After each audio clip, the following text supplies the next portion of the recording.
Mike Tyson. With the heavyweight championship crown came all the jewels, the million-dollar mansions and luxury cars and beautiful women. So how could this legendary champ who fought so hard, who achieved so much, end up losing it all both in and out of the ring? Let's look behind the tabloid headlines and discover how this great fighter became the fallen champ.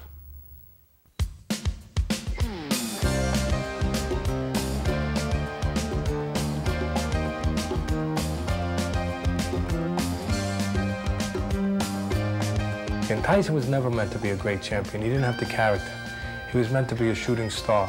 He was meant to be a sensational shooting star. It was like watching a pilot for a movie. Here's this kid, 13 years old. He's in reformatory. His life is about to head towards Attica or death. He was a great, great boxer. Walked the customer was taking my gloves off. I said, what do you think? He said, that's the heavyweight champion of the world. That was a right to the body and an uppercut to the head, and Burbick is down.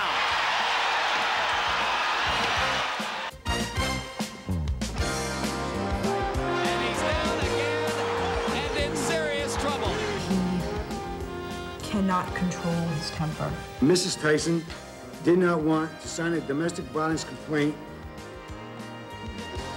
He was a womanizer. There's no other way to describe him. He loved women, and women loved him. And I was like, hey, no, get off me, please, get off me. And he was like, don't fight me. And I think that Mike Tyson is unjustly incarcerated.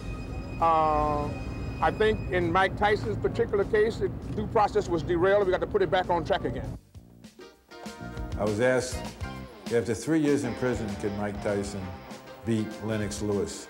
And I said, Mike Tyson can beat Lennox Lewis after 3 minutes in the electric chair. And I still believe I'm the best fighter in the world.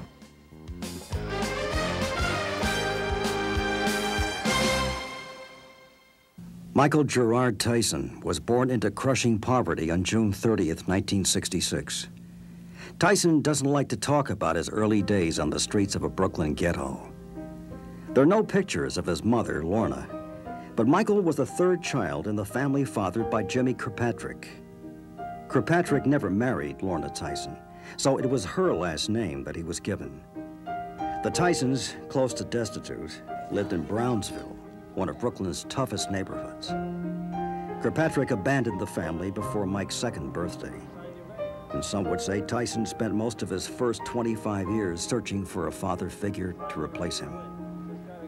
Young Mike was physically huge, but he had a sensitive nature, a high-pitched voice, and a lisp. The other children in the neighborhood picked on him mercilessly, taunting him with the name Big Head Mike. Friends say Tyson probably started fighting on the street as a matter of self-preservation as much as anything else. Perhaps it was for food and money to survive. Perhaps it was rage born out of the teasing and taunting he'd endured. Tyson turned to muggings and robberies and would be arrested several times before the age of 12. Mike says when he was 9 years old, he was hanging out with kids 13, 14 years old because he was physically their size, but mentally, he wasn't there. He talked a lot about, seemingly unashamedly, about some of the bad things he did, mugging old ladies and doing, pulling off these mugging incidents, and as if, this is me and this was part of me, and take it for what it's worth. Tyson was in and out of reformatories, winding up in the Tryon School for Boys in upstate Johnstown, New York. Tyson had already decided he wanted to be a boxer and asked to see a staff member named Bobby Stewart, who'd been a professional and who taught at the facility. Stewart told the 12-year-old if he wanted to box, he'd have to straighten out. The words changed Tyson's life forever. I remember him the first time I saw him, they're marching, two of the biggest staff on campus were marching him through from their place to ours. They said, he's coming. We had to put him in a holding room, lock-up room. And they said, Stewie, to me, they said, he's bad. He's uncontrollable, fighting everything. He doesn't go his way. He said, Mr. Stewart, he said, I want to become a fighter. And I said, yeah, so are the rest of these guys. I said, but if you look, it takes you gotta be a fighter, you gotta be tough, disciplined. He said, you obviously aren't, or you wouldn't be here in the first place. And I said, I'll work with you. I said, if your behavior continues, one slip, I said, and you're done. I'm not going to spend my time. So it was just remarkable. I told him, when you go to school, I said, I don't care if you flunk every subject, but you behave. You behave, you don't act out, and you try. For 12-year-old Mike Tyson, perfecting the moves he learned from Stewart became an obsession. Long after lights out in the reform school, guards would hear Tyson grunting as he practiced into the night in the dark in his room. Perfecting technique became Tyson's obsession, and it didn't stop when he left trying, as Stewart found out when they went back into the ring. He hit me with a jab. I'd never been hit. I'd never been hit with a jab like that ever. It rocked me, but I couldn't let him know. I grabbed him and tied him up, and so I acted like nothing went on. Boom, hit me again. Again, I tied him. I don't think he knew, because I wouldn't let on. If I let on, I couldn't let him overtake the staff. Bobby Stewart had trained in a small gym above the police station in the tiny town of Catskill, New York, learning his boxing from a veteran teacher named Cus D'Amato. D'Amato had also coached 2 world champions, Floyd Patterson and Jose Torres. So when Stewart's pupil Mike Tyson showed real promise, it was only natural that he would bring Tyson to D'Amato for a tryout. In 1979, the young Mike Tyson first climbed into this ring, and with D'Amato looking on, began to spar with Stewart. He was 27 years old, Stewart, and a former professional fighter. So obviously someone who should handle a 12-year-old kid. And Tyson showed extraordinary power and forced Stewart to open up to a point just to keep him in his place. You know, we always won 3 rounds. And after the second round, he was forcing me, pushing me into the corner and stuff. I popped him. It wasn't really that hard, but it made his nose bleed in the spur. He got a bloody nose. And after the second round, I told him I had seen enough. And Mike said, we never stop after 2 rounds. We always go 3 rounds. And I saw Cus look over at one of the old timers he was with. And I said, boy, I got his attention already. We went to the 3rd round. He was as good as ever. And right there, I walked over to him, and I walked to Cus. Cus was taking my gloves off. And I said, what do you think? He said, it's a heavyweight champion of the world. At age 12, after a start that was far from promising, including crime, reform school, and no father, Mike Tyson's life suddenly had possibilities that didn't involve prison. Veteran trainer Cus D'Amato not only agreed to work with the young fighter, he took Tyson into the home he shared with Camille Ewald. The couple already had several young boxers living with them at the time. But when first offered the chance to live in the huge white house with its sprawling lawns, and when told he'd have a room of his own, Tyson couldn't believe it. He said, here's a kid coming out of a bad setting, going through a lot of stuff fast, moving in, a black kid moving in with I think all white people. It's hard to adjust. I mean, he was scared. When I first brought him down here, I brought him into Cus's driveway. He said, what's this? I said, this is where you're gonna stay. Me? What am I gonna do here? Take the garbage out? It was like watching a pilot for a movie. Here's this kid, 13 years old, he's in reformatory, his life is about to head towards Attica or death, and there's Cus, this then, 72-year-old old Italian guy from the Belmont section of the Bronx who's thinking his career was over. He had these 2 great champions in the 50s, Jose Torres and Floyd Patterson, and now he just was working with amateurs and delinquent kids, and he gets a new lease on life. Bobby Stewart brings him this unmistakable prodigy who's a monster in the gym. And I think that prolonged Cus's life and saved Mike's life.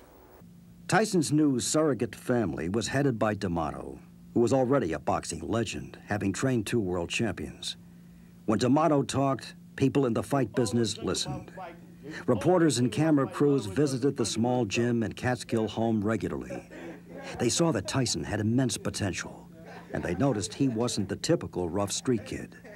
Mike was shy. He was quiet. He was affectionate. He would come up to Camille in the kitchen and give her a hug, or even with the other boxers. And in the documentary that we made, there's a time when he takes this kid, Frankie, and just goes like this with him. And he could be playful, and he could be moody. He'd be, sad some days, happy others. And he was very determined about his, the way he was in the gym. He had a lot of concentration in the gym. And he was very fast. when you walk into the house, there's a kitchen table, and there's like a bench. It's further that goes around this one, and Mike is sitting there. And I look at him, and he's glaring at me. I look at this kid, and you know, I thought he was probably like 18 or 20 years old. And then when they told me he was only 13, I just couldn't believe it. I love boxing too, and I like doing it for myself.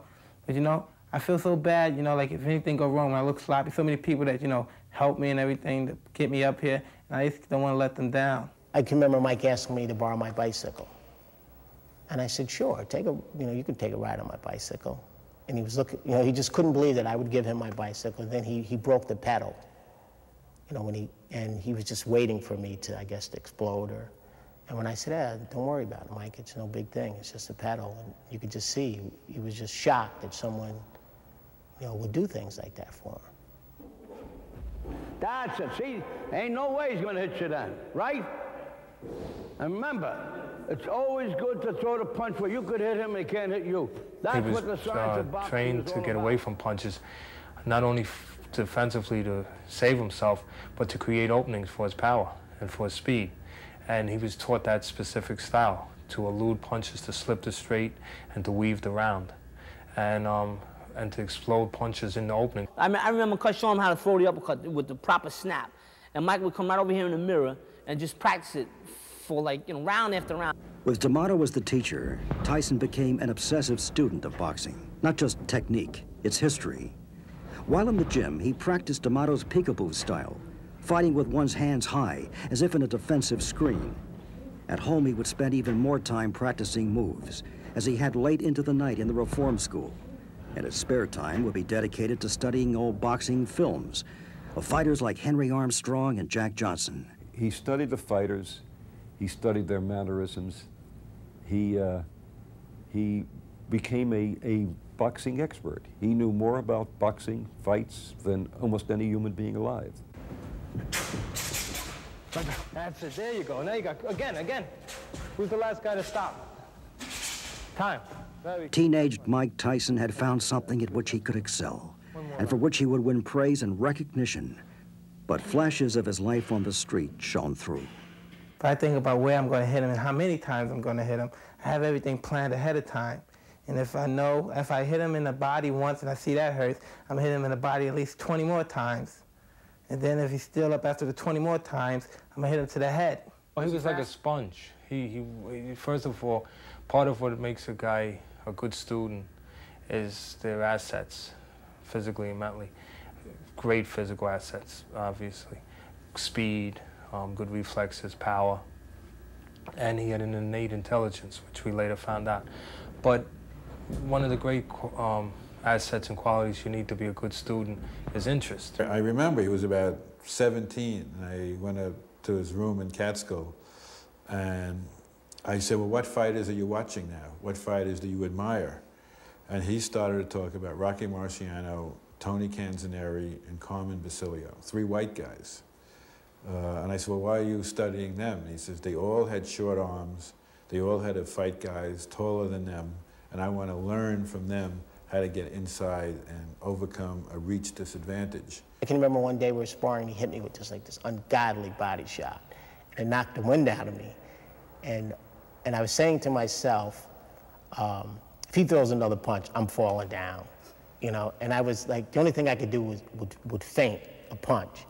And then there's a light here that shows when the light came on, I come walking to the corner, and I could barely breathe. And I can remember Teddy saying something to me, and I'm like, I can't catch my breath. It was just so powerful. I remember there were guys from Albany who were very experienced amateur fighters. They'd come down once or twice, spar with Mike. Gone. You would never see them again.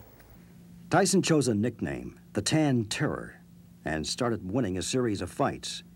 The victories, generally by quick knockouts, started making the local papers. But his growing reputation caused some problems. It became hard to find anyone to step into the ring with him in the local boxing cards known as smokers. They'd go down to the Apollo Boxing Club in the South Bronx, and they would have lots of fights there. Nobody would fight Tyson. He was 15 years old. Nobody wanted to get in the ring with him. Sometimes when Cus would have the professional sparring partners come up to the gym, they would let Tyson go a few rings with him. They didn't want to fight with him. In '83 and '84, when he graduated to the senior division, where he was fighting men. He would be fighting men that, and he was beating them. Tyson was undefeated in his early amateur bouts, going to the Junior Olympics and dispatching 5 opponents in record time, 4 by knockouts. It was the first step on the way to every boxer's biggest goal, making the Olympic team.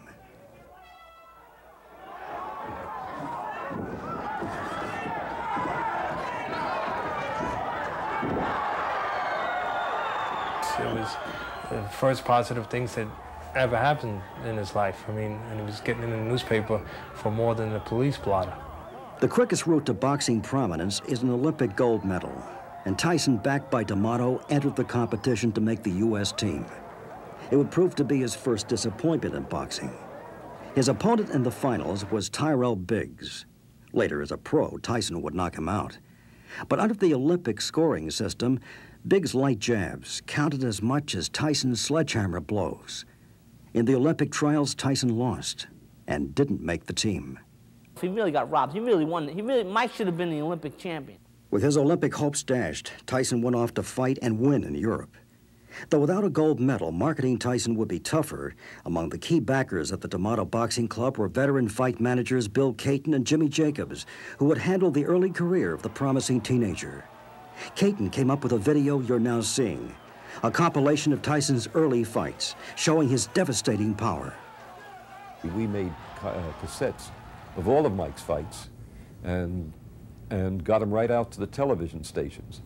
Even as Tyson was first turning pro, sports writers were not just hearing, they were seeing Tyson at work. His first professional fight was against Hector Mercedes. Didn't last long, and Tyson's reputation grew. It was in a small arena in Albany, seating only a few hundred people, and that's where Mike made his first appearance against Mercedes. Knocked him out, of course, in the first round. And he looked like an animal. I mean, when you saw him fight that way, and he fought that ferociously and that well. But what he was really doing was he was being effective. He was technically using what he was taught, and he was real good at it. Tyson might have been winning in the ring, but outside, he was to suffer devastating personal losses, just as his career was developing. His mother, who had stayed in Brooklyn and who he loved, though he rarely saw her, developed inoperable cancer. Tyson visited her one last time in the hospital, then she quickly died. Suddenly, all Tyson had left was his surrogate family. I think it was '83 or '82. So then it's at that point, after his mother dies, is when he asks Camille, would you be my mother? And then Cus, I think it was '84, became his legal guardian. In 1985, Tyson fought 15 pro bouts, all ending in knockouts before the 4th round. But late in that year, as he was marching towards a shot at the heavyweight title, Tyson suffered what would be the most devastating loss of his life. November 4th, Cus D'Amato, the man who replaced what little real family Tyson had, died.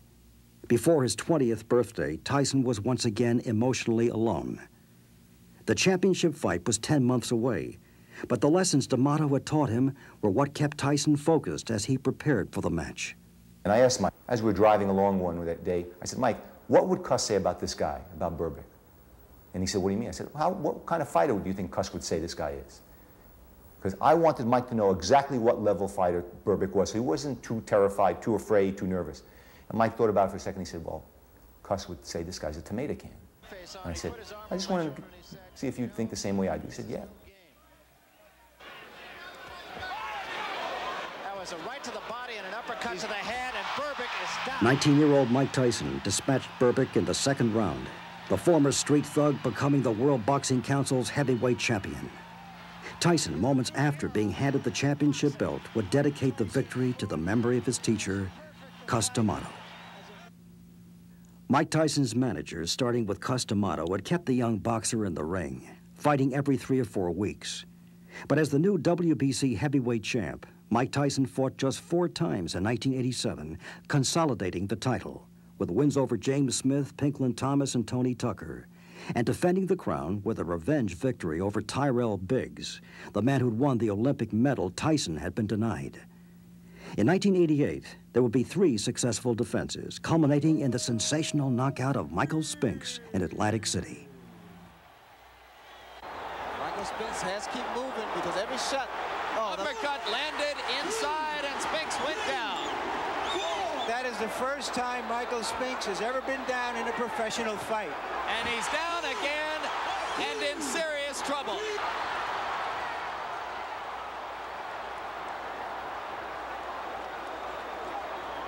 Now we know why Butch... But Mike Tyson, the shy kid from Brooklyn with a lisp, had discovered women. Or, more accurately, they had discovered him. He had called himself the Tan Terror as a teenager. But now the papers were calling him Iron Mike. With fame and money comes attention, and then, you know, things like a lisp or being this big imposing guy, you know, and now all of a sudden your money makes you look good and they don't hear that lisp. He's Mike Tyson, he's heavyweight champion of the world. Women are literally lining up to meet him. He can pick and choose, and that has to be, for a guy who didn't know how to handle women to begin with, an absolutely devastating experience. I mean, it's a kid running amok in a candy store. When he knocked out Larry Holmes, he had Robin Givens in one section, Naomi Campbell in the second section, and Suzette Charles in the third section, and they were all very classy women. He fell in love with Robin Givens. Let's get the lead out. Yes, dear. Mike Tyson, the world heavyweight champion, had fallen in love. She was an ambitious young actress whose mother always seemed to be in the picture. He was the champ, worth millions, with the potential for hundreds of millions, but considered immature. The match seemed improbable, but the relationship blossomed suddenly. Wow, this is great. Unbelievable. I'm with Robin Givens, the star head of the class. She had gone to Sarah Lawrence. I think she was higher class than he ever thought he would obtain. And I think one of Mike's weaknesses was that he always had very low self-esteem. We fight Larry Holmes. I'm not exactly sure how it went. Before the fight or right after the fight, Robin Givens tells Mike Tyson that she's pregnant with his baby. Ruth Roper gets on the phone to Jimmy Jacobs and Bill Cate and says, your fighter has made my daughter pregnant. I want him to marry her. Mike Tyson and Robin Givens were married on February 7th, 1988. Givens would announce she'd had a miscarriage shortly thereafter. Despite that, there were hopes in the Tyson camp that the marriage to the actress would work out. Of course, the idea of Mike being married was something that appealed to me. I felt it would give him a certain stability. He was a womanizer. There's no other word to describe him. He loved women, and women loved him. And I felt that this was a good step. I was all in favor of his marriage. The tabloid headlines were still to come. The published reports of fights in the Bernardsville, New Jersey mansion Givens and Tyson had bought. Tyson, though, was already telling his friends that the marriage wasn't working. And those who spent time with Tyson daily saw a dangerous trend, with Robin Givens and her mother taking over. He beats Tubbs. On the plane ride back, Robin Givens and Ruth Roper announced, I'm Mrs. Tyson. Everything goes through me. And they start spending his money. Before they got married, she was terrific. She was kind, she was warm, she was considerate. But once they got married, she announced, I'm Mrs. Mike Tyson, and I'm taking over. And when I heard that, I knew we were in trouble. I knew Mike was in trouble. I said, this is going to be bad. This is bad. This is bad. And from then on, she tried to pull him away. And in Tokyo, in '88, after 1 month of marriage, he came in the room one day and started crying. And he put his head on my shoulder. I said, what's the matter? And he said, I made a mistake. I said, what? He said, I shouldn't have gotten married. This is bad. I shouldn't have gotten married. I said, Mike, everything's gonna be okay. It's gonna be okay. I was wrong. I was wrong. Just how wrong was becoming clear. Tyson and Givens were driving one of his Bentleys when they started arguing. Tyson became so angry that he jumped out of the vehicle and told surprised police officers they could keep it, though the next day he sent an aide to get it back. In training, Tyson looked great as he prepared for another title defense. But outside of the gym, things were getting badly out of control. Robin Givens' mother, Ruth Roper, was painted in newspaper stories as the architect of a scheme to grab Tyson's millions. Givens rushed to her mother's defense on live television. I plan to be here today because I'm angry, because my mother, who has been the best mother and clearly become Michael's mother, and if you can just see their relationship, it's a beautiful relationship, is really being crushed by all this. Sensational charges flew. Allegations that Givens and her mother were trying to eliminate the people who'd brought Tyson to greatness. Givens portrayed herself as a loyal wife, trying to protect her husband against boxing sharks, who she claimed were stealing Tyson's money. With a vicious behind-the-scenes battle for control, only in the ring did Tyson seem safe. But that, too, would change. His fight with Spinks, he may have been one of the two best heavyweights of all time. The moves he made in that fight were extraordinary to knock out Spinks, who was a very capable fighter in 91 seconds. But then he fired Kevin. He broke off from me. Ruth Roper hits Bill Caton with a lawsuit the day of the fight that I know in my heart Mike Tyson knew nothing about. 1988 became a blur of embarrassments and disasters for the champ. Just 2 months after the triumph of the Spinks fight and the break from his longtime manager and trainer, Tyson was arrested after breaking his hand in a street brawl with Mitch Green, a boxer he'd beaten 2 years earlier in the ring. The argument had begun inside a boutique in Harlem. Green, verbally, hit directly at Tyson's weak spot. He's a young, dumb knucklehead that got to ask his wife for permission to do whatever he do. You understand what I'm trying to say? Mitch Green wasn't the only one saying it. And it seemed Tyson would have to choose between his old friends and his new wife. Robin Givens was saying his manager, Bill Caton, had cheated him, that he needed to change the people handling his career. What wasn't widely known was that she and her mother had been getting advice from Don King, the colorful and controversial boxing promoter. King is painted by Tyson's early friends as one of the principal villains in the story. And it was almost as if Robin Givens was the jab that set him up for the right hand of Don King. I'm a controversial figure because I succeed in spite of, not because of. Many people that have been beleaguered with the problems that I've been assaulted and assailed with would have been gone a long time ago. They wouldn't even be here. Don King had become Tyson's new father figure. If Tyson had spent his life in search of someone to replace the dad he'd never had, friends say, starting from when he was very young, often his choices didn't work out. When you're out in the street looking for guidance, you know, who do you get it from? I know it's easy to get attached to people. Sometimes you realize later in life that your friends were really your worst enemies. Mike Tyson was the world heavyweight champion. And on the streets of Brownsville, where he'd spent his early years, there were murals in his honor. But in a throwback to his days on these mean streets, Tyson had broken his hand in a street brawl. Behind the scenes, Tyson's personal life had become increasingly bizarre. The arguments between Tyson and his wife, Robin Givens, continued and escalated, with rumors being printed in newspapers about the most intimate details, some of them completely false. They inserted into Mike's head that Robin was having an affair with Donald Trump. This was the beginning of the end, because this did two things for Don King. It put Mike's perfect marriage on the rocks, and it also cracked the relationship that Donald Trump had with Tyson. Trump, the prominent New York developer, had tried to straighten out Tyson's increasing financial and management problems and secured Tyson's fights as an attraction for his Atlantic City hotels. For a while, Trump added stability to Tyson's professional life, but his personal life was increasingly troubled. September 4th, 1988, Tyson was raced to a hospital after he smashed his wife's BMW into a tree. Robin Givens rode in the ambulance and almost battled with photographers trying to take Tyson's picture. Give the guy a break, okay? Give him a break, damn it! Give him a break! But a newspaper claimed Tyson had attempted suicide after another argument with Givens. So if anybody wants to kill himself, would he hit the side of the car? He would go straight for the tree. He went on the side of the car. It's scary because I was standing right over here.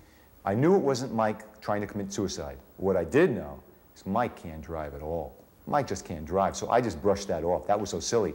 Why didn't he try it again with another BMW? Had 25 cars. So it was so silly, it was ridiculous. Michael is intimidating, to say the least. I think that there's a time when he cannot control his temper. His temper wasn't the only thing getting out of control. Tyson and Robin Givens appeared on the ABC program 2020, and Tyson sat there docilely as his wife ripped him apart on national television. But the most damaging line about the world champion was yet to come. Michael is a manic depressive. He is. I mean, that's just a fact.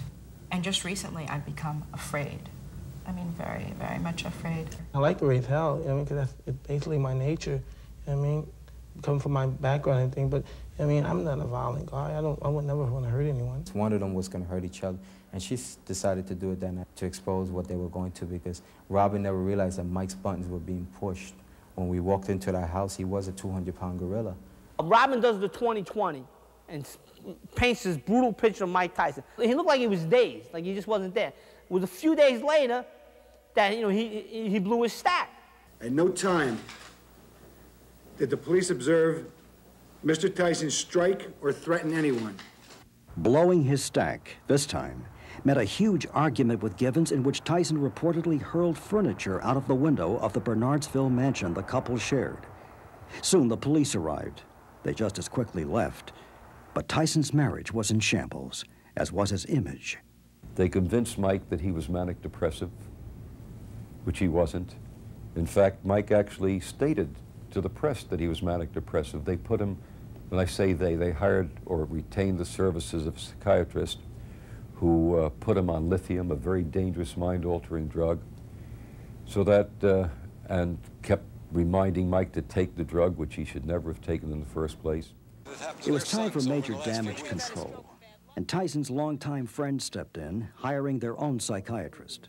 When I saw him, he showed no sign whatsoever of psychotic thinking or behavior, and none of the criteria that are required to establish a diagnosis of manic depressive illness. Givens was on the way out. But despite the favorable diagnosis, Tyson's temper was so frayed that one morning when he spotted a cameraman taping his training run, he hurled his Walkman at the lens. Tyson wouldn't admit it, but his breakup with Givens was not something he wanted. His friends say he really was in love with his wife. I made a huge mistake. I forgot what it was like for a young guy to think he was in love, to be in love, to think you're in love, and lose the woman of your dreams, to lose this woman. For whatever reason, Mike was distraught. He was really sad. He didn't show it, he's a professional, but I should have realized he was that sad, that emotionally distraught. And I should have stayed with him, I should have been with him, I should have taken him on a trip somewhere to make him forget his troubles, and he would have been fine. That was my mistake. Because everything was chaos. I was fighting with a wife, with managers, with promoters and managers fighting. I was torn between everybody because I wanted to be loyal to everyone. I never had a chance to be loyal to myself. I think he became more and more of a lost soul. Trained less and less, hung out more and more with these pimps and drug dealers and rap musicians. And there was no one in his life to reinforce the positive values, and no one in his life who loved him enough to say, no, you can't do that. By all accounts, Mike Tyson was headed for a fall. He was still fighting, and for the moment holding on. But those who taught him and saw him rise were seeing their hard work evaporate. February 25th, 1989, Mike Tyson beat underdog Frank Bruno. But Bruno started strong. Tyson, for the first time, seemed less than invincible in the ring. He'd no longer slip punches. He came right in straight. He didn't bob and weave. He didn't punch in combination. He was no longer the same fighter he was when he was being taught by Kevin Rooney. He rocks Tyson in the first round. Rocked him. He doesn't finish him. He should have. He doesn't. Mike knocks him out in the fifth round. I saw 100 mistakes. 100. Tyson wasn't really challenged when he knocked out Carl Williams 5 months later in a first-round walkover. His next scheduled bout was with Buster Douglas, a title defense with someone who should have been an easy opponent, but Tyson seemed to have lost his intensity, the animal power that had propelled him to the top. He was overconfident, out of shape, Buster Douglas was in shape and proved it, blasting Tyson hard. Douglas landed that punch, but he was beating Mike the whole fight. And if you look at that fight from the introductions on, Mike was not himself. His mind seemed a million miles away. He lacked that animal intensity. It was like an imposter had invaded his body. Mike never trained for that fight. Mike was in no condition for that fight. Mike's techniques eroded, and when the other guy starts throwing punches, Mike starts getting hit because he doesn't practice the techniques anymore. And when you add the combination together, and a very finely tuned Buster Douglas, confident, trained, at the right spot at the right time, very relaxed, trying, doing his best, it was the wrong combination for Tokyo. And Mike got knocked out in 10 rounds. It's over. It's over. Mike Tyson has been knocked out. And when I was champion, I gave everybody a chance, and I didn't like anyone making any kind of excuses when I beat them. So by all means, I'm not going to make any excuses. I lost. The reason I lost, you know what I mean, not irrelevant. Just a loss is a loss. You take the bitter with the sweet, so we on crack. And I still believe I'm the best fighter in the world. Just give me another chance. The titles are meant to be won, and they're meant to be lost. These things happen. But, you know, like I said, I'm the former champion. Just give me a rematch. Tyson wanted to fight Douglas again, but Don King didn't seem to be pushing hard for the rematch. As the controversy swirled, there were even louder questions about the pairing of the ex-champ and the promoter. Allegations that King's side called sour grapes. Complaints that King should not try to be both Tyson's manager and promote his fights. A manager tries to get as much money for his fighter as possible. A promoter tries to pay the fighter as little as he can because he keeps the difference between the income and what he pays the fighter. So there's a basic conflict of interest between a promoter and a fighter. Though he'd started his boxing comeback with a series of 4 impressive victories, Tyson went out of the gym, was alone and isolated. Then Don King asked him to come to the Miss Black America pageant in Indianapolis, saying it would help his tarnished image. Tyson's bodyguard and chauffeur says Tyson was in no mood to go, having spent the day at a memorial service for a friend. Don insisted that he do this Indianapolis thing. He needed to do this because he needed to go there and represent all the black people of America, and it's your duty, you're a black man, and he hides behind that black rage of black and black and black, and finally he gets to this guy to a point where he says, all right, I'll go. Just leave me alone. Get us 2 tickets and we'll be there. I was on that US Air flight with Mike Tyson that morning prior to boarding when Dale Everett's, Mike Tyson's, Don King's nephew, police officer, shows up. That Don King has a new set of orders, that they're escorting Mike Tyson to Indianapolis, and I'm to drive one of the Ferraris back to Ohio and wait for Mike to come home. Hello, my name is Desiree. Mike Tyson would later say his evening with Desiree Washington hadn't seemed that out of the ordinary to him. But the teenage Miss Black America contestant story, told to a 911 operator, was of a date she'd remember for all the wrong reasons. I went out with this person in the limousine that night, and the person told me that he had to go in to get his bodyguards and asked me if I wanted to come in for a second. And I said, oh, okay, fine, thinking that this was a nice person. And we went in, and the person started attacking me. The report coming into Indianapolis Police Headquarters July 19, 1991, was the kind of sad story police hear all the time. But this time, the accused rapist was Mike Tyson, a world-renowned heavyweight boxer. I came out of the bathroom, and this person was in his underwear, and he just basically kind of did what he wanted to do, and he kept saying, don't fight me, and I was like saying, no, get off me, please, get off me, and he was like, don't fight me, and the person was a lot stronger than I was, and he just did what he wanted, and I was saying, stop, please, stop, and he just didn't stop, and okay, now who's wrong? Mike Tyson had met Washington when he was brought to the Miss Black America pageant by promoter Don King. The visit was a publicity stunt in the middle of Tyson's preparation for his first big money fight after losing the World Heavyweight Championship. Tyson had asked Washington out on a date. She'd accompanied him back to room 606 in the Canterbury Hotel, his room, well after midnight. Tyson's account of what happened recorded on audio tape when he testified before a grand jury, was that the only thing he'd done wrong was not treating Washington nicely after they had sex. He hadn't walked her to the door. I said, I want you. She said, I want to be me and you alone. Yeah. I want you. Yeah. What did she say? She said, okay, just call me. Did you say anything else? No, I had to leave. He's grabbed every woman in town. Mike Tyson was used to fans and victories. But when he came to the Marion County Courthouse, he was headed for the worst defeat of his life. Tyson would see what was left of his glory stripped from him, as a jury of 8 men and 4 women convicted the former world heavyweight boxing champion of rape. Sentenced to 6 years in prison, Tyson was led away in handcuffs. He's been convicted beyond a reasonable doubt. He's a convicted felon. He's a rapist. He needs to go to penitentiary like everybody else does. Every minute that Mr. Tyson is in confinement is a minute of It injustice. had been more than half his lifetime since young Mike Tyson had spent his time behind bars, and Tyson's attorneys battled, unsuccessfully, to keep him out of jail pending an appeal. But the conviction on rape charges proved more than a legal knockdown, and it sounded as if it might be the final bell. Mike Tyson seemed to have destroyed himself as spectacularly as he'd burst upon the scene. Tyson was never meant to be a great champion. He didn't have the character. He was meant to be a shooting star. He was meant to be a sensational shooting star. But halfway through his sentence, in an interview, Tyson said that when he emerged from prison, he'd fight again.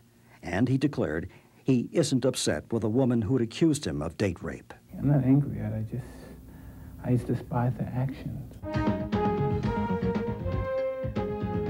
Welcome to Larry King Live.